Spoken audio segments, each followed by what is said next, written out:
These are the things you think you need, but you don't. And because we live in a capitalistic society and you can't control yourself with your consumerism, you're staying broke and then blaming the system when you really do have a choice. This is not at all to negate the fact that capitalism is, in fact, very difficult to get around. But I'm not one to blame capitalism for our issues, because capitalism is not the problem. Capitalism gives us options.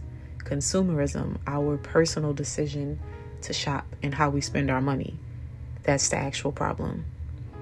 So the first thing is a newer model car. I know that people say things like, well, I want a car that's reliable. But who says you can't buy an older model car and still have a reliable vehicle?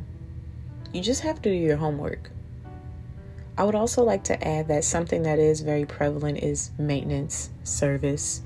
So while you may be getting a new car that's easier to take care of and that's fresh off the lot, you're probably going to have more struggles with maintaining that car simply because of the newer features, all of the new electronics, all of the additions, the extra features, the trim packaging. And this is all up to you, because you can either get a new car, an older car, a cash car. It doesn't really matter.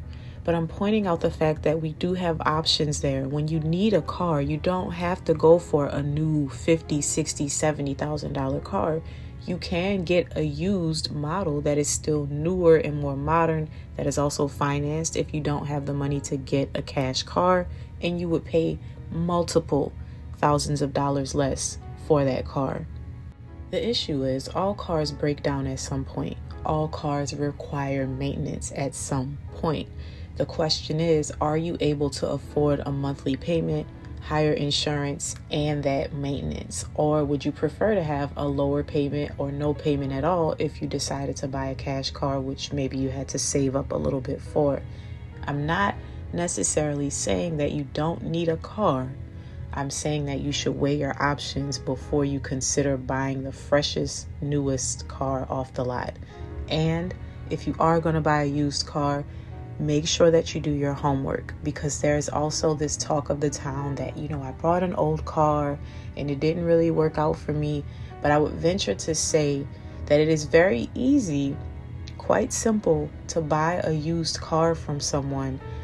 But you do have to make sure that you're purchasing a reliable car, since it is not fresh off the lot from a dealership. The ways that we get around this is getting the car tested. Go with another trusted person. Check out YouTube videos, but don't discount getting an older model car just because you're believing the myth that old cars are not as reliable.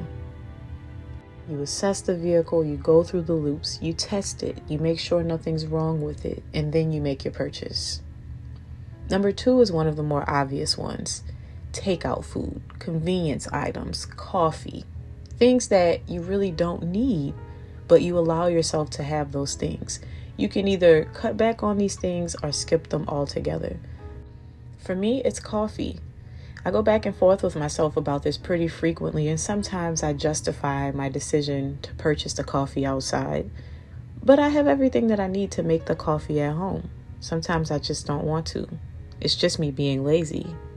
But the truth of the matter is, I could either continue to give these people $5, $6, $7 every time I want to buy a coffee, or I could learn to make a really good coffee at home, which I'm capable of. Same with takeout. Takeout has a time and a place. These are not things that I'm villainizing and telling you don't ever do them.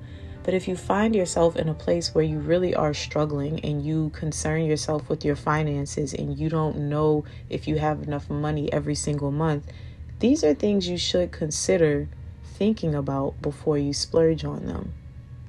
And with takeout, it can be tough being mom, preparing the meals all the time, being responsible for everyone, managing all the household tasks. So I definitely understand every now and then you do want a break. And again, everyone needs time off. Everybody wants to go out every now and then. The problem is the frequency. Door dashing, takeout, 2, 3, 4 times a week, that can add up really quickly. One, you're spending money on the food, then you're spending money on delivery, then you're spending money on the tip. It's just a lot. And it can easily become one of those expenses that spirals you out of control. The next one, clothes. Hear me out. Nobody needs to be going shopping once a month. You probably need to shop better. You probably need to shop smarter. You need to be more productive in your shopping habits. And the problem that we have is, oh, I have nothing to wear. Let me go shopping. Then you start to accumulate all this stuff that you either wear one time or never wear at all. Go look at your closet right now. How much of what you have in there still has the tags on it? How many things have you purchased that you only worn once, maybe twice? Why is that? Clothes are meant to be worn. I remember watching this video and the woman was explaining that in the 1940s, the average number of clothing pieces that a person would buy for the whole year was 12 items. Meanwhile, I know people who buy 10 to 12 new items for their closet every single month. It's really excessive, and this is not to shame anyone. This is just to encourage you and to highlight the fact that some of these practices that you're going forward with are really hindering you in your life and your expenses. And not to mention, they're just cluttering up your life. And I get it. We all want to look good. We all want to be presentable. But there's a way to be more minimal and practical in your approach. There's a way to have less or fewer items and make it last to do more. And the problem is a lot of us are buying more and more clothes, but we're buying more and more clothes that are poor quality, poor fitting. They don't suit you. They don't suit your personality or even your character. Then you're wasting your money on it because you're spending this hundreds or so dollars a month on new clothes and fashion, but you're never even getting around to wearing these things. And you end up wearing the same 5 to 10 items over and over anyway. So really, do you need all of those clothes? Next is subscription services. I talk about these a lot, but if you have Disney Plus, Netflix, Hulu, Stars, Paramount, all of these different services, even if you watch them, it's still not worth it because a lot of times you'll justify, well, I watched this particular show. This might be my favorite show. And I'm not saying that you don't deserve that joy and satisfaction, but at what cost? And can you actually justify it?